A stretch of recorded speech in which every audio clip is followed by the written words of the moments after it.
Igor Jankę, dzień dobry. To jest Układ Otwarty, niezależny program o Polsce i świecie. Dziś o tym, jak zmieniła się Ameryka, co o Stanach Zjednoczonych mówi nam zabójstwo Charlie'ego Kirka i to, co stało się po tym zabójstwie. Jak zmieniły się Stany Zjednoczone? O tym dzisiaj porozmawiam z moim gościem. Bardzo pozdrawiam wszystkich patronów, dzięki którym ten program istnieje. Kto z Państwa chciałby dołączyć do tego grona, serdecznie zapraszam na mój profil w serwisie patronite.pl. Link do tego profilu znajdziecie pod nagraniem. Tyle zapowiedzi, łączę się z Ameryką. A oto mecenasi Układu Otwartego. Oanda TMS Brokers, dom maklerski oferujący możliwość inwestycji w instrumenty z całego świata, w tym fundusze ETF, a także oprocentowanie wolnych środków na rachunku. Kliknij link w opisie. Rosnące koszty IT hamują rozwój Twojej firmy? Z AMZO obniżysz wydatki nawet o 70%, wybierając polizingowy sprzęt IT sprawdzony, wydajny i gotowy do pracy. Kliknij link w opisie i pobierz specjalną ofertę dla firm. Nowoferm, dostawca bram, drzwi i ramp dla przemysłu, logistyki oraz użytkowników prywatnych.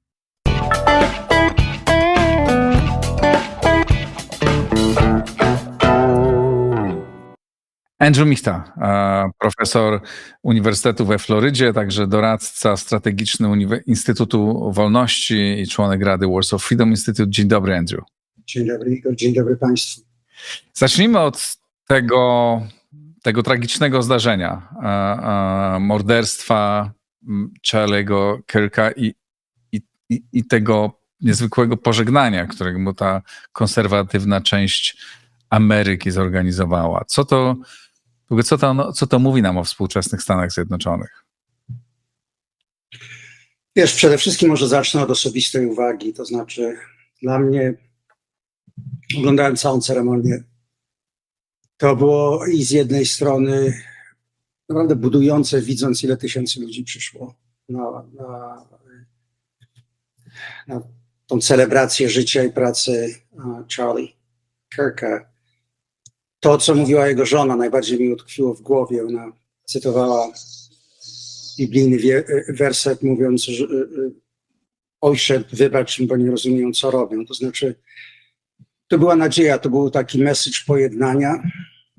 Z drugiej strony naprawdę głębokie przygnębienie, że zamordowano człowieka, który robił to, co powinno być uważane za coś najbardziej amerykańskiego, czyli wyrażanie swojego prawa do wolności słowa. Jak wiesz, Charlie jeździł po kampusach, organizował ten Turning Point USA, ta jego organizacja, organizował debaty, on zapraszał studentów do mikrofonu i to tworzyło taką platformę, której ja nawet myślałem, już w Stanach Zjednoczonych zaczyna zanikać, że my przestajemy ze sobą rozmawiać. Natomiast Charlie próbował to robić. Czy się zgadzasz z jego konserwatywną polityką, czy jesteś liberalny, czy jesteś prawicowy, czy lewicowy, nie o to chodzi. Ta możliwość dialogu w kulturze amerykańskiej to jest podstawa do kompromisu politycznego i potem do tego, że wszyscy uznają reguły. Ja się obawiam, że my jesteśmy coraz bardziej podzieleni jako społeczeństwo, to jest dosyć trywialne tak powiedzieć, ale podzieleni w sposób coraz bardziej niebezpieczny, to znaczy jeżeli chodzi o tkankę narodową Stanów Zjednoczonych. I tu jest szereg takich elementów, które na to wpływają. Raz to, co się dzieje w szkołach, od elementarnej szkoły przez średnią szkołę do uniwersytetów, college'ów. To jest to, że ten tradycyjny amerykański kulturowy DNA nie jest przekazywany. Nie? Ja to widzę w dużym stopniu na co dzień, co się stało z kampusami amerykańskimi. I w związku z tym to nie jest nawet to, że ci młodzi ludzie są indoktrynowani czy uczeni, wiesz, critical race theory i tego rodzaju rzeczy, tylko że te klasyczne teksty, te klasyczne wartości amerykańskie, one jakoś tracą na znaczeniu albo spadają gdzieś na bok, wiesz, curriculów i to doprowadza do tego, że ci młodzi ludzie, mi się wydaje, są coraz bardziej oderwani od tego, czym jest naród, wiesz, czym jest społeczność kulturowa, polityczna, historyczna. A druga sprawa to jest to podłoże ekonomiczne, które się dzieje i to naprawdę zbiednienie klasy średniej z powodu globalizacji, ogromne wzbogacenie się najwyższej elity. I ostatni to jest tak masowa imigracja, której Stany Zjednoczone chyba jeszcze, bez wątpienia nigdy nie doświadczyły. To znaczy imigracja nie jako proces, w którym ty decydujesz, kto będzie przyjęty, prawda, jako ten permanentny rezydent, a potem po 5 latach dostanie obywatelstwo. Tylko że po prostu był masowy napływ ludzi przez południową granicę, która była zupełnie niekontrolowana, gdzie kartele odgrywały i odgrywają nadal bardzo dużą rolę. To jest po części handel ludźmi, który się odbywa. Ludzie, którzy są zatrzymywani na granicach, to nie tylko ludzie z południowej Ameryki czy z centralnej Ameryki. Tam są Afgańczycy, Chińczycy, Arabowie, Afrykańczycy. To jest po prostu przemyt ludzi. Oficjalnie się mówi, że jakieś 11 milionów ludzi dotarło w taki sposób do Stanów Zjednoczonych. Prawdopodobnie jest to 2 razy tyle, jakieś 20 milionów ludzi. Więc wyobraź sobie, co dzieje się w społeczności, która nagle musi przyjąć tego rodzaju ilość ludzi. To jest nacisk na zarobki w dół, prawda, jeżeli ci ludzie zaczynają pracować. To jest ogromny koszt socjalny utrzymywania ich, bo oni są rozrzucani po całym kraju. Brak więzi kulturowej między Amerykanami i tymi ludźmi, a jednocześnie, i na tym zakończę to, co chcę teraz powiedzieć, najważniejsze to jest brak nacisku ze strony elit politycznych na akulturację. To znaczy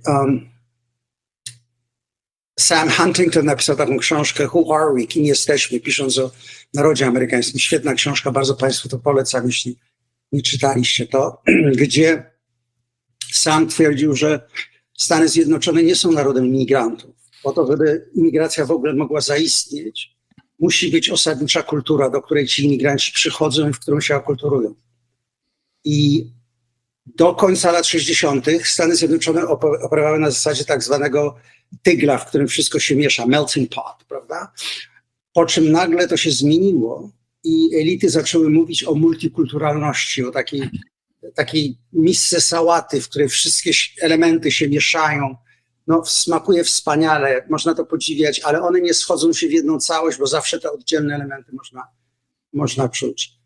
Więc to jest w mojej ocenie jeden z największych problemów, które Stany Zjednoczone w tej chwili mają. Ideologia, czyli polaryzacja, sytuacja ekonomiczna, kiedy młodym ludziom jest coraz trudniej zacząć dobre życie, na przykład posiadanie domu, dla tego pokolenia jest o wiele trudniejsze niż to było dla poprzedniego pokolenia. Prawdopodobnie według kilku ocen, które widziałem, temu pokoleniu będzie się żyło gorzej niż się żyło pokoleniu ich ojców. W związku z tym to poczucie tego, że nagle ten kraj stał się krajem, w którym ludzie nie mają poczucia współobywatelskości, tylko że są postawieni przeciw sobie, czy to przez politykę, czy to przez siły ekonomiczne, które się rozgrywają. Wiesz, jak to mówiłeś, to przypomniało mi się, jak przyjechałem pierwszy raz tak na dłużej do Stanów Zjednoczonych. To było dokładnie 23 lata temu. Na program GMF-u, w tym typu tam pracowałeś. I objeżdżałem rozmaite amerykańskie miasta. Odwiedzałem bardzo wiele amerykańskich instytucji. Rozmawiałem z bardzo wieloma ludźmi z różnych stron też politycznych. I pamiętam, że wtedy przejeżdżając z tej Polski, która dopiero się rozwijała, miałem takie poczucie, no tak, jestem w takim kraju, w którym są 2 wielkie obozy polityczne, ale co kawałek słyszę, że oni się w różnych sprawach ze sobą porozumiewają, że są rozmaite bipartisan group, które w różnych sprawach działają wspólnie. Że ci ludzie owszem się różnią, no, zwalczają się w kampanii, ale się nawzajem szanują, które mają, wtedy dla mnie, ja pracowałem w polskich mediach, odwiedzałem chyba z 5 czy 6 najważniejszych amerykańskich redakcji, które były dla mnie wzorem takiego bardzo porządnego dziennikarstwa, które jest i dogłębne, i jednak bezstronne. I nawet jeśli byłem w gazecie, która była w New York Timesie, która była zawsze gazetą liberalną i która w swoich komentarzach pisała, no, wyrażała swoje poglądy, to jednak ta zasadnicza część, te teksty były podobne w gazetach bardziej konserwatywnych i bardziej liberalnych, których ty trzymałeś się tych takich dawnych reguł, trzymano się bardzo sztywnie. Im to wszystko niezwykle imponowało. Jak teraz przyjeżdżam do Ameryki, to widzę kompletnie inne państwo. Zaczynając od tego, co ja znam dobrze, o mediach, które są takie jak w Polsce, może na trochę wyższym poziomie, ale generalnie jedni walczą po jednej stronie, drudzy walczą po drugiej stronie i nie można przeczytać jednej gazety, żeby wiedzieć dokładnie, co się w Stanach, czy jednego portalu dzisiaj, żeby wiedzieć, co się w Stanach Zjednoczonych zdarzyło. No widzę z jednej strony ruch MAGA, z drugiej strony te wszystkie Black Lives Matters, tak, i te radykalne ruchy po drugiej stronie, to kompletnie inny kraj, nie? Dużo głębiej podzielony, dalej bardzo ciekawy, fascynujący i silny, ale już zupełnie inny. Wiesz, to co się stało, to myślę, że twoje obserwacje są słuszne. To znaczy, gdybym porównał Amerykę z 20 lat temu, 40 lat temu. Niedawno rozmawiałem tutaj z taką panią, która jest moim agentem real estate. Przenoszę się na Florydę, więc ona mi tutaj szuka domu. Ona przyjechała z Chin i przyszła do mnie, usiedliśmy, wiesz, przy jakiejś kawie i ona mówi, ja przyjechałem tu 20 lat temu, to był wspaniały kraj w sensie tego, że wszystko wydawało się, że wszystko działa. Natomiast mam teraz wrażenie, że rzeczy działają coraz gorzej i ja uważam, że ona miała rację. To znaczy, ja to nazywam kryzysem podstawowych kompetencji w społeczeństwie, dlatego że ten skomplikowany system, który operował do końca lat 60. na zasadzie tak zwanego merit-based, czyli że w Stanach Zjednoczonych ludzie konkurują, ciężko pracują i najlepsza osoba, najbardziej kompetentna osoba dostaje się na pozycję eksponowaną, prawda, jest profesjonalna. Najlepsi ludzie, prawda, w tym wyścigu wygrywają. Stany Zjednoczone już ruszyły się w kierunku kategorii grupowych i to jest niestety ta obsesja narodowa z rasą i relacjami rasowymi i nadal legatem niewolnictwa. No wiesz, do dnia dzisiejszego mówi się o reparacjach, mówi się o tym, o prawach Jim Crow, segregacji, wiesz, po wojnie domowej.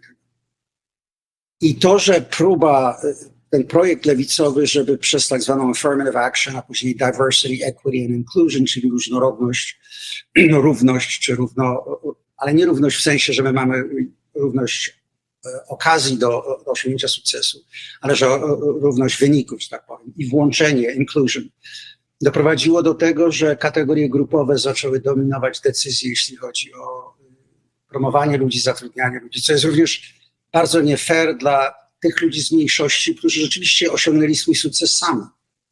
Natomiast percepcja, która się zaczęła tworzyć, to było to, że te grupowe kategorie, że na przykład linie lotnicze United w czasie Diversity, Equity and Inclusion programu musiały mieć 50% kobiet i Afroamerykanów. Prawda? Więc w związku z tym, oczywiście zawsze można powiedzieć, że wybiera się tylko kwalifikowanych ludzi, ale stwarza to percepcję, że są preferowani ludzie z powodów zupełnie akcydentalnych. No to kto jakiej jest płci, jakiego koloru ma skórę, wiesz, czy ma włosy, czy jest łysy, czy to są zupełnie akcydentalne rzeczy, nie mają z nami nic wspólnego. I ja w prywatnych rozmowach często słyszę właśnie tego rodzaju zniechęcenie, zwłaszcza wśród białej populacji Stanów Zjednoczonych, że nagle ci, zwłaszcza niewykształceni mężczyźni, biali mężczyźni, stają się ludźmi drugiej kategorii, a jednocześnie są cały czas pouczani o tak zwanym white privilege, że oni mają ten przywilej bycia białymi. Czasami dochodzi do rzeczy absurdalnych przy tych grupowych kategoriach. To są, wiesz, dormitoria, gdzie ludzie mówią, to ma być tylko dormitorium dla Afroamerykanów. Spotkania, kluby. Po prostu ja uważam, że to, co się stało w Stanach Zjednoczonych, nasze elity zapomniały o czymś bardzo podstawowym. Że w kraju, który jest tak etnicznie, rasowo zróżnicowany jak Stany Zjednoczone, jeżeli ty zaczniesz używać kategorii grupowych, a nie kategorii indywidualnego obywatelstwa, to zaczniesz rozwalać tkankę społeczną tego narodu. I mnie się wydaje, że jednym z powodów, dlaczego jest coraz mniej wzajemnego zrozumienia i możliwości kompromisu, to jest po części to nie są tylko lewackie, wiesz, woke ideologie, które uniwersytety wytworzyły. I amerykańskie uniwersytety w mojej ocenie wymagają gruntownej reformy. Tu nie chodzi o wiesz, czy się jest lewicowym, czy prawicowym. Tu chodzi o to, że na przykład w głównych kursach humanistycznych przestano uczyć niektórych z największych książek tradycji Zachodu. Ja robiłem mój postdoctoral, taki miałem fellowship w Stanfordzie u Hoovera, w Hoover Institution. I pamiętam, kiedy Stanford eliminował tak zwane wielkie książki, Great Books Curriculum. I moje biuro było na chyba 10. piętrze wieży Hoovera i pamiętam tych aktywistów maszerujących razem z Jesse Jackson i wykrzykującym hey, hey, ho, ho, Western culture's gotta go. Dla mnie to było tak idiotyczne w ogóle, patrząc na to wszystko. Dlatego, że multikulturowość, ja próbowałem tłumaczyć tym ludziom. To znaczy, że ty czytasz klasyczne teksty z wszystkich kultur. Uczysz się ich naprawdę, a nie wkładasz to w jakąś ideologię. Więc to jest oddzielny temat. Do czego doszło? Doszło do tego, że z jednej strony ta pauperyzacja klasy średniej to jest osłabienie trzonu stabilności narodu amerykańskiego. Klasa średnia w Stanach jest około 50%, może w tej chwili, jeżeli nie mniej. I przy inflacji, przy niezwykle wysokich kosztach na przykład w tej chwili domów, prawda? Ich jakość życia, ich możliwość osiągnięcia czegokolwiek się kurczy. Klasa niższa powiększa się. Ale najbardziej cierpi ta klasa średnia, dlatego że ona się znajduje w takim limbo, wiesz, bo najbiedniejsi dostają różnego rodzaju zasiłki, pomoc społeczną i tak dalej. Bogaci, mamy tak bogatych ludzi w tej chwili w Stanach Zjednoczonych, jak chyba nie było od XIX wieku i nawet jeśli wtedy. Znaczy, wiesz, tyle pieniędzy, ile zarobiła arystokracja digitalna na zachodnim wybrzeżu i finansowa na wschodnim wybrzeżu, to sobie nawet wymarzyć nie można w czasie tego okresu globalizacji. My mówimy o bilionach, my nie mówimy, wiesz, o milionerach. I ci ludzie, klasa średnia zawsze była elementem stabilizującym państwo, bo bardzo trudno ją było mobilizować do radykalnej polityki. Bo zawsze, wiesz, klasa średnia marzy o tym, żeby się stać klasą wyższą, boi się, żeby nie spać do klasy niższej. W związku z tym jest bardzo ostrożna w swoich decyzjach. I teraz jesteśmy w sytuacji, kiedy zwłaszcza ostatnie 20 lat to był okres bardzo trudny dla tych ludzi. I w związku z tym ty mówisz o tej niemożliwości porozumienia się. Dlaczego, wracając do Kirka, on został zamordowany nie tak długo po tym, jak młoda dziewczyna Ukrainka została zarżnięta dosłownie przez bandytę takiego, który nie powinien być w ogóle między normalnymi ludźmi. I nikt nie zareagował na to, bo to było najbardziej dramatyczne. Chciałem powiedzieć, że wiesz, dla mnie najbardziej przerażające było to, jeżeli spojrzysz na videotape tego, co się stało. Ta dziewczyna wchodzi, 23 lata, w jakiejś pizzerii pracowała, wraca w tym mundurku tej pani, w tej czapce baseballowej z tej pizzerii. No i siedzi i słuchawki w uszach, jak każda młoda dziewczyna słucha muzyki, coś tam na tym iPhone'ie robi. I ten człowiek siedzący za nią, wiesz, ten bandyta, spokojnie wyciąga scyzoryk, otwiera taki nóż składany, wstaje i zaczyna ją walić w szyję, zaczyna jej podcinać gardło oczywiście, uderza ją, wiesz. Po czym wychodzi stamtąd. Natomiast nikt nie rusza palcem. Ja nie mówię, że oni by mogli zatrzymać tego człowieka, ale nawet mówię o czymś gorszym. Jeżeli się jego bali, bo on ma nóż, ma broń, ale przynajmniej podbiec do tej dziewczyny, żeby jej pomóc. I ona wiesz, tam siedzi taka przerażona, stacza się, spada, ci ludzie po prostu wstają i wychodzą z tego wagonu. Wiesz, to było dla mnie ogromnie wstrząsające i do dnia dzisiejszego, jeśli spojrzysz na social media w Stanach Zjednoczonych, to, co się stało Irynie Zarudzkiej, to jest ogromny taki, wiesz, krzyk do zejścia się, do zbliżenia się tych ludzi, że po prostu mają tego dosyć. A czy twoim zdaniem ta historia z tą Ukrainką zabitą i z tym brakiem reakcji, no bo to jest najbardziej, znaczy to oczywiście, że śmierć jest straszna, ale mordowano na całym świecie, w Ameryce też od dawna wielu ludzi.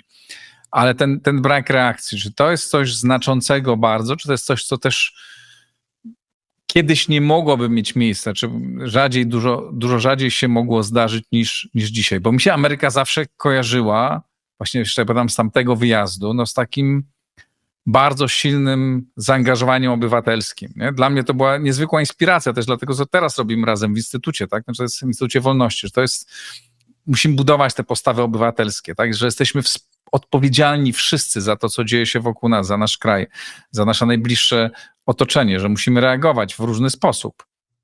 Bo tak, dla mnie taka była Ameryka. No i teraz jakby ten obraz jest zaprzeczeniem tego. Oczywiście, a może to jest tylko wyjątek. No, złe rzeczy zdarzają się wszędzie na świecie. Czy to jest coś, co nam więcej mówi o Ameryce?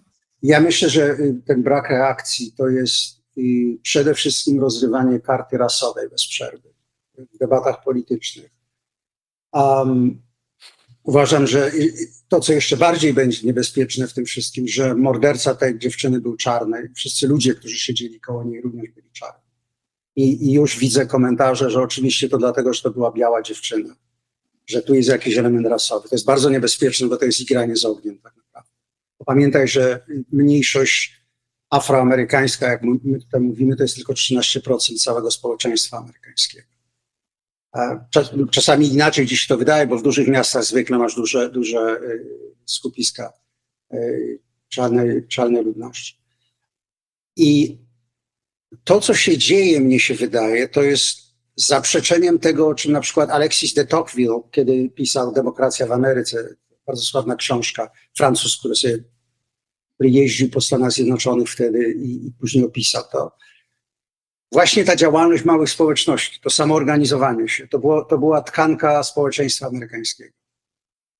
To się trochę zaczęło zmieniać. Wiesz, w Stanach Zjednoczonych właściwie od Woodrow Wilsona masz przyspieszony proces centralizacji, federalizacji decyzji, zarządzania.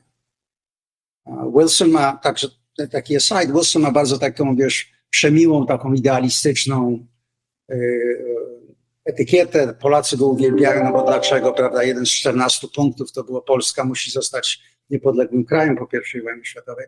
Ale to był jednak prezydent w mojej ocenie o wiele bardziej szary, nie taki, wiesz, błyskotliwy, w sensie co on robił, dlatego że niektóre rzeczy, które on wprowadził w zarządzaniu systemem amerykańskim. To było przejęcie coraz bardziej władzy przez ośrodek centralny i to jest takie coraz bardziej uniewłasnowolnienie ludzi na niskim poziomie. Stany mają coraz mniej do powiedzenia tak naprawdę, mimo tego, że tu się ciągle mówi, że jesteśmy Zjednoczonymi Stanami, czyli te rządy stanowe mają tak działać. Ale wracając do tego, co się dzieje w społeczeństwie, wiesz, z jednej strony jestem przygnębiony, ale z drugiej strony musisz powiedzieć, kiedy patrzyłem na tysiące tych ludzi, którzy przyszli na pogrzeb właśnie Kirka i patrzyłem na jego żonę, ja myślę, że Erica zostanie w tej chwili bardzo ważną postacią w amerykańskiej polityce. Myślę, że ci ludzie, którzy chcieli zniszczyć ten cały ruch, ona zresztą to powiedziała, że wy nie wiecie, jakie coś się rozbudzili w tej chwili. Druga rzecz, która była dla mnie bardzo pozytywna, jeżeli można cokolwiek z tym pozytywnego znaleźć w tej tragedii. Porównanie z tym, jakie były reakcje po zabójstwie George Floyda, kiedy miasta się paliły, sklepy były rabowane, wiesz, ludzie atakowali policję, wiesz, zabrać pieniądze policji. I to, co ja widzę w tej chwili, znaczy ja nie widzę żadnego wybuchu. Oczywiście nie mogę przewidzieć, czy nie będzie czegoś, ale odbywa się to w sposób, który dla mnie jednak przypomina mi o tych więzi między ludźmi.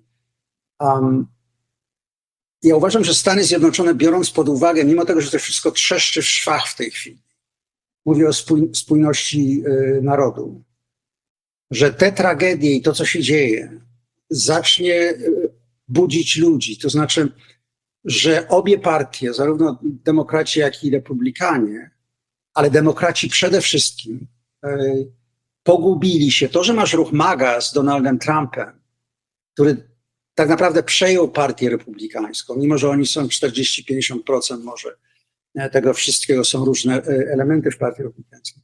To jest krzyczący dowód tego, że elity zawiodły w Stanach. I że zapomniały o tym, że polityka ekonomiczna powinna jednak służyć ludziom tego kraju. Wiesz? Opowiadanie o wolnym rynku, prawda, niewidzialnej ręce, wolnym handlu, no z całym szacunkiem, jeżeli spojrzysz na to, jak się zachowują rządy, na struktury taryf, nietaryfowe bariery handlowe, regulacje, to wszystko, to wiesz, no, wolny rynek może istnieje tak naprawdę wiesz, na zajęciach z mikroekonomii, ale nie naprawdę w całym świecie. I w związku z tym ludzie, którzy stracili na tej globalizacji, bo Stany Zjednoczone wysłały za morze prawie 35% przemysłowej bazy. Igor. To jest, wiesz, to jest ogromna gospodarka, ale ile tego 11% Amerykanów tylko jest zatrudnionych w manufakturze. Jeszcze o gospodarce chciałbym i takich aspektach społecznych chciałbym za chwilę porozmawiać, ale jeszcze wracając do tego tragicznego zdarzenia, do morderstwa Charlie Kirka. Czy to jest, że po pierwsze ta reakcja, która rzeczywiście jest taka bardzo spokojna i godna, ale ja przypominam sobie reakcję Polaków, nas wszystkich po katastrofie smoleńskiej, kiedy zachowywaliśmy się godnie 24 godziny, może 48 godzin, a potem zaczęło się to, co się zaczęło. Ta walka wzmogła się jeszcze bardziej. Mam nadzieję, że tak nie będzie w Stanach, ale przypominam to, że czasami takie zdarzenia na chwilę nas czynią lepszymi, a potem te emocje wracają. To jest jedna rzecz, którą chciałem powiedzieć. A druga, chciałem nawiązać do tego, co mówił zaraz po tym morderstwie tutaj w Układzie Otwartym nasz wspólny znajomy Jakub Grygiel, który porównał tę śmierć, to morderstwo do morderstwa Martin Luther Kinga. Czy ty widzisz tu podobieństwa w tych sytuacjach i ewentualnie w konsekwencjach tego zdarzenia? Czy to oczywiście będzie drugie tak bardzo symboliczny, tragiczny moment, ale też dużo mówiący o Stanach Zjednoczonych i mający wpływ na przyszłość? Ja myślę, że Jakub ma rację. Oczywiście to są dwie zupełnie inne postacie. Prawda? Te postaci są nie tylko ideologicznie z różnych... Z dwóch stron. Nie? Z dwóch stron. Natomiast dla mnie zamordowanie Martina Kinga w Memphis to był koniec, w mojej ocenie, koniec tej idei sądź mnie nie przez kolor skóry, tylko przez zawartość mojego charakteru. To była taka słynna wypowiedź. I King nie był perfekcyjnym, człowiekiem. To był bardzo tak jak każdy człowiek. Miał bardzo dużo problemów, różne historie, wady, ale ta narracja, która prowadziła Civil Rights Movement, ten ruch praw obywatelskich, opierała się na tej zasadzie, że rasa nie powinna być w ogóle brana pod uwagę, że ludzie powinni być traktowani jak obywatele, że powinni być oceniani na podstawie tego, co potrafią. Jest jeszcze jedna część społeczności amerykańskiej, gdzie to jest nadal prawdą, muszę ci powiedzieć. Przynajmniej w większości wypadków, które ja widziałem. To jest amerykańskie wojsko. Ja pracowałem prawie 20 lat w sumie przed zakończeniem tego ostatniego tour w Garmisch z armią amerykańską. I to założenie, że ludzie muszą być kompetentni bez względu na to, czy oni są tej rasy, czy innej rasy, tego koloru, czy są homoseksualistami, czy nie, czy tam. Dlatego, że jeżeli nie, no to kiedy znajdziemy się w niebezpiecznej sytuacji, ten człowiek doprowadzi do śmierci jego kolegów. W związku z tym ja wielokrotnie widziałem, kiedy czarny oficer naprawdę dawał po głowie, że tak nie przenośni, czarnemu sierżantowi czy jakiemuś tam innemu żołnierzowi, biały białemu, Hiszpanik Hispanikowi i również cross, więc to nadal jednak jest organizacja, w którym wymagania systemowe są takie i hierarchia jest również taka, dlatego że armia jest ogromnie hierarchiczna, nic poza tym nie istnieje tak naprawdę. Natomiast w większej społeczności to się zaczęło sypać, wiesz? I w momencie, kiedy społeczeństwo jest skomplikowanym systemem, jest złożonym systemem tak naprawdę, jeśli chodzi o to, w jaki sposób funkcjonuje. Ale ludzie się muszą zgodzić co do pewnych podstawowych założeń, bo inaczej przestają funkcjonować jako ta większa rodzina, że tak powiem metaforycznie, prawda? Że ja mam coś wspólnego z ludźmi, których nigdy nie spotkałem, z którymi nigdy nie rozmawiałem, ale z powodu tego, zawsze kiedy przyjeżdżam do Warszawy, mam takie wrażenie, że Polacy nadal są niezwykle skonsolidowanym narodem. Imigracja to zaczyna zmieniać. Polityka dzieli. To jest wszystko prawda. Ale kulturowo ludzie się nie trzeba sobie nic tłumaczyć w tym sensie, co to znaczy, prawda, jak funkcjonuje społeczność, bo to są takie kody kulturowe wbite w świadomość narodową. W Stanach to zaczęło zanikać, dlatego że brak asymilacji doprowadził do tego, że zaczęły się tworzyć takie zawieszone społeczności. Jeszcze jedną rzecz powiem o śmierci Kirka, która mnie naprawdę nie tylko zdenerwowała, ale i naprawdę zasmuciła. To znaczy bardzo dużo komentarzy z lewicy od krytyków Kirka, które w mojej ocenie były po prostu nieprzyzwoite. Wiesz? Takie tańczenie na grobie człowieka, który właśnie został zamordowany. To nie tylko w socjalnych mediach, bo tam masz zawsze też mnóstwo różnego rodzaju durniów, którzy tam wypisują, prawda, swoje rzeczy i memy i chowają się. Ja mówię na przykład o kongresmence, która wiesz, no, jak się to mówi, ciało jeszcze nie wystygło, ona robi z tego pałę polityczną, żeby bić go po głowie i bić prawicę i mówi niesamowicie nieprzyzwoite rzeczy po prostu, że de facto sobie na to zasłużył, bo to był propagandysta, bo to był to, bo tamto. Taki był sens tego przekazu. I to doprowadzi do jeszcze większej polaryzacji, dlatego że ludzie patrząc na to powiedzą, nie potraficie nawet uszanować tragedii tych dwojga dzieci i tego chłopaka, który miał ile? 31 lat, o ile pamiętam, kiedy został zamordowany. Wiesz, i problem jest taki również, jak on został zamordowany. Porównaj to z próbą zamachu na Donalda Trumpa. Było to w podobny sposób robione. To nie jest to, że zemocjonowany facet idzie, ma pistolet w kieszeni, prawda, podbiega do niego i strzela coś. Ale JFK też też strzelano gdzieś z daleka, z ukrycia. Zgadzam się. I to do tej pory w Stanach Zjednoczonych jest traktowane jako jakaś konspiracja, że czy to do końca trzeba wyjaśnić, o co tu naprawdę chodziło. Czy Lee Harvey Oswald, jego połączenia z Sowietami. Więc wiesz, to jest traktowane nie jako emocjonalne jakieś zabójstwo, tylko jest traktowane jako morderstwo dokonane z premedytacją. I o JFK do tej pory się mówi. Dlaczego tak było? I tutaj masz w tych dwóch przypadkach, wiesz, ten bandyta, ten człowiek, który zamordował Kirka, wchodzi na dach, wiesz, na pewno od dzieciństwa polował, był dobrym strzelcem, bierze ten karabin z lunetą na nim, wiesz, i strzela mu w szyję. Człowiek umiera dosłownie w przeciągu kilkudziesięciu sekund, się wykrwawia, już go się nie da. Wiesz, to jest taka premedytacja, której sobie trudno wyobrazić i jakiekolwiek usprawiedliwienia, że wiesz, nagle się zdenerwował, wiesz, poszedł kupić pistolet i zdecydował, że on coś zrobi. Do czego zmierzam?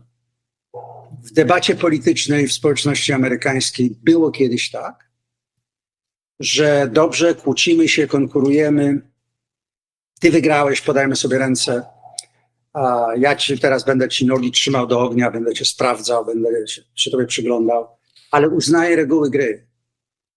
I no dobra, przegrałem, ty wygrałeś. Nawet jeśli wygrałeś jakiś ułamek procentów, ale i ja nie będę kwestionował rezultatu tych wyborów, ja nie będę kwestionował twojego prawa do wypowiadania się.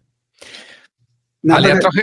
jest takie, wiesz, to jest niemal takie leninowskie, wiesz, ja wygrywam, ty znikasz, ja cię wyeliminuję z życia politycznego, ja cię w ogóle wyeliminuję z życia. No i trochę to się, czy nie masz wrażenia jednak, że to się też przekłada na relacje Ameryki ze światem? Znaczy, kiedy myśmy mówili przez lata o współpracy transatlantyckiej, no to mówiliśmy, że ona jest oparta na wartościach, nie? I że te wartości nas łączą i że jest dla nas jasne, gdzie jest wróg, gdzie jest nasza wspólnota. No, sposób, w jaki rozmawia, oczywiście, że to ma... Ten Trump się skądś pojawił i ten jego język skądś się pojawił, ale dzisiaj już nie ma takiego poczucia, że my na pewno dzielimy te same wartości i na pewno możemy na siebie wzajemnie liczyć i że ten wróg jest jasny, no bo nasz wróg pojawia się na czerwonym dywanie na Alasce i jeszcze, żeby coś z tego wynikało, ale nic nie wynika. Więc czy to nie jest kawałek tego samego procesu? Nie, to jest trochę inna sprawa. Mi się wydaje, że tutaj bierzesz politykę zagraniczną i decyzje, które ta administracja podejmuje i wkładasz to pod język, który funkcjonował przez 30 lat, jeżeli chodzi o to, jak Stany Zjednoczone mówiły o bezpieczeństwie. Myśmy skończyli 30 lat tak zwanego normatywnego mówienia o strategii. Sojusze są budowane przede wszystkim na wspólnych interesach i wspólnych zagrożeniach. Wartości są istotne, zgadzam się, ale one tylko wzmacniają sojusz. Natomiast Stany Zjednoczone, konfrontowały się ze Związkiem Sowieckim, one to robiły z jednego prostego powodu. Z tego samego powodu, wspomniałem o Wilsonie, dla którego Wilson w 1917 roku zdecydował wysłać wojska amerykańskie po raz pierwszy, prawda, na konflikt światowy, się w to włączył. Chodziło o to, żeby jedno państwo nie zdominowało zachodniej Eurazji, dlatego że resursy Europy Zachodniej, technologia, surowce później wschodnich części, no, zamknęłyby Stany Zjednoczone w hemisferze. Więc to rozumienie geostrategii, wiesz, doprowadzało do tego, że już tylko 10 lat po zakończeniu wojny Stany Zjednoczone doprowadziły do wprowadzenia Niemiec do Sojuszu Transatlantyckiego, do NATO. Wyobraź sobie, dekada, ci ludzie, którzy byli traktowani jako złoczyńcy, zaczęli II wojnę światową, doprowadzili do tych morderstw. Dlaczego? Bo interesy, posiadanie tych zdolności ludzkich, bojowych, terytorium Niemiec Zachodnich było krytyczne. Więc ja bym się tutaj nie kleił do retoryki tak bardzo, tylko starał Ale czy te interesy się zmieniły radykalnie? Ja uważam, że nie, natomiast uważam, że szereg ludzi w administracji, zresztą napisałem wczoraj artykuł na ten temat, o którym możemy kiedyś porozmawiać, jeśli chcesz, wyciąga swoje lekcje z historii. Dlatego, że my mamy od 2012 roku, odchodzimy od Charlie Kirka w tej chwili, ale my mamy taką debatę, odkąd Obama wymyślił sobie ten pivot do Azji. Wiesz, my mamy kohortę ludzi, którzy mówią ciągle o tym, że Stany Zjednoczone, ponieważ mają za małe siły zbrojne, nie chcą wydawać więcej na zbrojenia, wydały prawie $9 trylionów na tą wojnę z terroryzmem i nie osiągnęły tak naprawdę nic. Strategicznie mówię, w sensie osiągnięcia celów strategicznych. Że po prostu trzeba ciąć koszty i trzeba się zająć sobą. I słuchaj, to, że Donald Trump ma takie wsparcie, to jest jednak dlatego, że ludzie mają poczucie, że Ameryce potrzeba trochę, my to nazywamy me time, czasu dla mnie. Jak jedziesz przez Stany Zjednoczone, widzisz, w jakich kondycji znajdują się autostrady, w jakiej kondycji znajdują się linie elektryczne, wiesz, jakość jedzenia, wiesz, no to tu infrastruktura. Ja miałem niemieckich kontraktorów, Garmisch, którzy mi przysłowiowo malowali trawę i bardzo się z tego tytułu cieszyli, oczywiście za amerykańskie pieniądze. Natomiast tutaj, wiesz, jadę po dziurawej drodze i się zastanawiam, kiedy mi urwie koło, wiesz, tego rodzaju rzeczy. No przesadzam, ale wiesz, o czym mówię. Więc ta niechęć, to jest ogromnie silny impuls kierujący się do wewnątrz. Do tego stopnia, że debata na temat bezpieczeństwa jest w tej chwili nie tylko, czy odwrócimy się do Azji, a Europa stanie się drugorzędnym teatrem, ale nawet czy w ogóle nie wciągniemy się do zachodniej hemisfery i odpuścimy sobie i Pacyfik, i Atlantyk, żeby się zająć Południową Ameryką, ochroną terytorium Stanów Zjednoczonych, wysoką północą, Arktyką i tak dalej.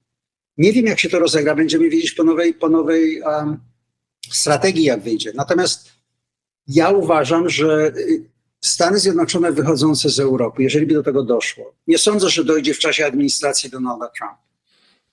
Dlatego, że jeżeli spojrzysz nawet na jego politykę wobec Ukrainy, przy całej niechęci do Zełenskiego, tych różnych awanturach, które tam były i zgrzytach, ja nie sądzę, że Donald Trump jest zainteresowany wyjściem z Europy. On jest zainteresowany przymuszeniem Europejczyków, żeby wzięli na siebie odpowiedzialność za większość tych wydatków zbrojeniowych i tego wszystkiego pod parasolem amerykańskim. Natomiast następna prezydentura, J.D. Vance, jeżeli zostanie prezydentem, bardzo ostro się czasami wypowiadał na temat tego, czym jest Europa i w ogóle czy warto. Jego przemówienie na Munich Security Conference.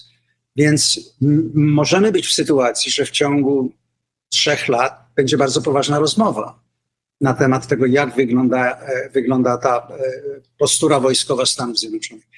Natomiast w mojej ocenie nie ma wolnego lunchu, jak to się mówi. Nie ma za darmo lunchu. Czyli, że jeżeli Stany Zjednoczone chcą utrzymać swoje prosperity i bezpieczeństwo swojego terytorium, muszą być zawieszone zarówno na Atlantyku, jak i na Pacyfiku. To wychodzi z prostej geografii. To jest kwintesencjalnie morskie państwo. To jest jasne, nie ma darmowych lunchów, każdy ma swoje interesy, ale też zobacz, jaki jest skutek tego, jak bardzo się zmienia nastawienie do Stanów Zjednoczonych. Jakkolwiek byś tego nie tłumaczył, to z punktu widzenia przeciętnego Polaka, to jest tak. My jesteśmy bardzo aktywnym członkiem NATO. My jesteśmy sojusznikiem Stanów Zjednoczonych. Jak trzeba było wysyłać naszych żołnierzy, to ich wysyłaliśmy. To się stawialiśmy zachodniej Europie również. I wysyłaliśmy i wspieraliśmy Stany Zjednoczone w Iraku w kontrowersyjnej bardzo operacji. To my dzisiaj wydajemy kupę naszych pieniędzy, żeby kupować amerykański sprzęt na warunkach trudnych, bo to nie są świetne warunki, no ale biznes jest biznes. Jesteśmy w takiej, a nie innej sytuacji. No i drony wlatują do Polski. My nie jesteśmy w stanie usłyszeć od prezydenta Stanów Zjednoczonych jednego zdania na ten temat. Nie chodzi o zdania, ale o konkretne działania. Tak? A tu nawet nie ma ani działania, ani zdania na ten temat. I to jest, to widać zresztą w sondażach, że bardzo jakby zaufanie do Stanów Zjednoczonych się zmienia i w różnych debatach, w których często ty z nimi polemizujesz, że one cię irytują i słusznie cię irytują, bo mnie też irytują. Ale ja się nie dziwię, że ludzie tak myślą, bo tak postrzegają rzeczywistość. Nie? Igor, rozdzielmy dwie rzeczy. Znaczy, po pierwsze, ja będę ostatnią osobą, która by broniła tego, że nie było odpowiedniej reakcji. Nie było jej, to był błąd. Ja uważam, że prezydent Trump powinien był bardzo ostro się na ten temat wypowiedzieć i podjąć konkretne działania. Dla Putina to, że reakcją jest, prawda, artykuł 4 został wezwany, będziemy mieli konsultacje, 3 Rafale przylecą z Francji, 1 tam, no to wiesz, to z całym szacunkiem, ale to nie jest odpowiedź, która tego KGB-sznika, jak ja go nazywam, z Kremla, jak w jakiś tam sposób zbulwersuje. Dla niego to jest potwierdzenie tego, że Zachód jest tłusty i słaby. Natomiast ja uważam, że polityka Stanów Zjednoczonych, jeżeli dochodzi do coraz większego rozdarcia więzi transatlantyckiej, jest błędem. I uważam, że nie dlatego, wiesz, to nie o to chodzi, że rozmawiamy po polsku, wiesz, i moje więzi z Polską, i moja przyjaźń z tobą, i wielu wspaniałych ludzi, z którymi się przyjaźnię również w Polsce, tylko to jest kwestia prostej kalkulacji strategicznej bezpieczeństwa dla Stanów Zjednoczonych. Wiesz, to jest, bez obecności w Europie nie ma możliwości projekcji siły do innych teatrów. Wiesz, jeżeli Stany Zjednoczone nie są w stanie kontrolować morskiej linii komunikacyjnej, jeżeli nie, to w jaki sposób mają mieć dojście do resursów światowych? Sojusze takie jak NATO czy są przestarzałą formą aliansu, to jest temat na dłuższą rozmowę. Możemy sobie o tym pogadać, dlatego że wiesz, nawet jak patrzę na procesy decyzyjne, niedawno robiłem taki projekt, jeżeli chodziło o to, w jaki sposób NATO powinno budować strukturę sił, to przez 2 lata nad takim projektem pracowałem tutaj, razem z jedną z korporacji. Wiesz, i sama linia decyzyjna, jeśli chodzi o sensory, które widzą, że coś się zbliża, no, z taką różnorodnością, wiesz, zdolności bojowych, dygitalnym rozwojem. Natomiast niestety Ale wróćmy, jeśli mogę cię, bo nie chcę, żebyśmy teraz rozmawiali o NATO, bo to jest bardzo ważny temat na osobną rozmowę. To ja wrzuciłem ten wątek współpracy międzynarodowej, no bo to też jest opowieść o współczesnej Ameryce, jak ta Ameryka się zmieniła i się zmienia.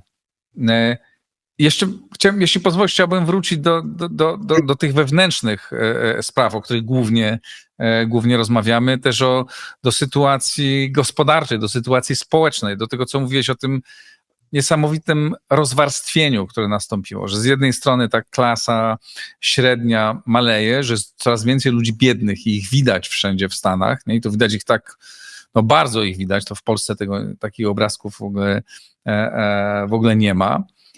No a z drugiej strony mamy tych bajecznie bogatych arystokratów, czy mówiąc, niektórzy mogą mówić oligarchów, ale powiedzmy arystokratów, ludzi tak bogatych, jakich Ameryka nigdy nie miała, chociaż zawsze miała bogatych ludzi. Tylko teraz pytanie moje jest takie, kiedyś ci bogaci, Stanford, Carnegie, inni, którzy budowali ten fundament, dzisiaj ich legacy widzimy na murach uczelni, na murach bibliotek, muzeów, tak, oni ufundowali bardzo dużo rzeczy. Czy twoim zdaniem będziemy widzieć uczelnie fundowane przez Zuckerberga, Bezosa czy Ilona Muska, będzie Musk University, czy no Bill Gates funduje, ale takie rzeczy inne, ale no on funduje, tak? On dużą część swojego majątku poświęcił czemuś, w co wierzy, co nie jest budowaniem Ameryki, zdaje się, tylko czegoś innego. Zajmuje się globalnymi sprawami. Tak. Ale czy twoim zdaniem, bo to jest trochę brzmi zabawnie, ale właśnie to jest charakterystyczne, że się sam uśmiechasz na to, jak ja ci mówię, czy będzie Uniwersytet Ilona Muska, nie? Czy Marka Zuckerberga, bo trudno nam sobie trochę to wyobrazić. Myślę, że prawdopodobieństwo tego jest chyba mniej niż 30%. To nie dlatego, że oni nie mają na to pieniędzy, mają ogromne pieniądze, mogliby zrobić to dosłownie ze strzelenia palcem. Tylko że uważam, że ta dzisiejsza elita amerykańska myśli w innych kategoriach. To, od czego zaczęliśmy naszą rozmowę, to jest zanik poczucia współodpowiedzialności za siebie, że wobec obywateli tego kraju, który umożliwił tym ludziom zarobienie ogromnych pieniędzy. Wiesz, no Musk jest imigrantem z południowej Afryki, który tu jest 16-17 lat, prawda? Ośmielę się powiedzieć, że w żadnym innym państwie nie osiągnąłby takiego sukcesu. Tylko tutaj, dlatego że system jest otwarty, dostęp do rynków kapitałowych, jakość centr badawczych uniwersytetów i tak dalej. To samo z Thielem, to samo, wiesz, no, mówiłeś o Zuckerberg i ci inni ludzie. Mnie brakuje jednej rzeczy. Brakuje zrozumienia wśród amerykańskich elit, że temu społeczeństwu od nich się coś należy. Jest takie powiedzenie, od tych, którym dużo dano, dużo się oczekuje. Wiesz? I Stany zawsze miały to poczucie tego takiego charytatywnego dawania. Wiesz, właśnie te endowed chairs, prawda, profesury na uniwersytetach, centra badawcze, szpitale, które nagle stają się, no i dostają nazwisko tego człowieka, Carnegie Foundation, prawda, Endowment for International Peace i tego rodzaju sprawy. I te fundacje, jak popatrzysz na fundację Forda, czy Smith Richardson, czy tak, to jest wszystko sfokusowane na społeczeństwie amerykańskim, edukacja, kultura. Natomiast ja chciałbym, żebyśmy zakończyli na trochę optymistycznej nucie. Ja uważam, że to młode pokolenie, które właśnie będzie miało to sprawdzenie z realnością, znaczy zderzają się z rzeczywistością, zwłaszcza ci młodzi ludzie, z którymi rozmawiał Charlie Kirk, którzy wyjdą z tych college'ów i uniwersytetów i zdadzą sobie sprawę, że jeżeli oni tam robili jakiś, nie wiem, anthropology major, czy gender studies major, czy cokolwiek, to mają w kieszeni dług $250,000, a mają skillset baristy u Starbucka tak naprawdę. Nic nie umieją, nie są w stanie konkurować z ludźmi i wiesz, i przeciętny facet, który jest hydraulikiem, jego pierwsze zarobki będą wyższe od tego, co dostanie ta młoda dziewczyna czy ten młody chłopak. I to ich zmusi jednak do reorganizacji państwa i do reorganizacji społeczności i do pewnych wymagań. Ja myślę, że wiesz, to, co widzisz w tej chwili, może na tym zakończmy. W Stanach Zjednoczonych, mnie się wydaje, doszliśmy do pewnej bariery chaosu, które społeczeństwo będzie tolerować. I to, co widzisz w tej chwili, kiedy Trump wysyła Gwardię Narodową do miast, do Waszyngtonu, teraz do Chicago ma wysyłać, wiesz, bo żeby przycisnąć, wiesz, kryminalne działania, żeby pomóc policji. Te wszystkie decyzje na temat ekstradycji ludzi, którzy są nielegalami, czy są gangsterami, czy są tym, czy są innym. Uderzenie w ludzi, którzy są studentami z zagranicy, którzy zamiast studiować, jak Trump mówi, oni się zajmują polityką, wiesz, i atakowaniem Stanów. Na to jest bardzo głębokie przyzwolenie społeczne, mi się wydaje w tej chwili. Ty tego nie zobaczysz w mediach, ale to usłyszysz w prywatnych rozmowach.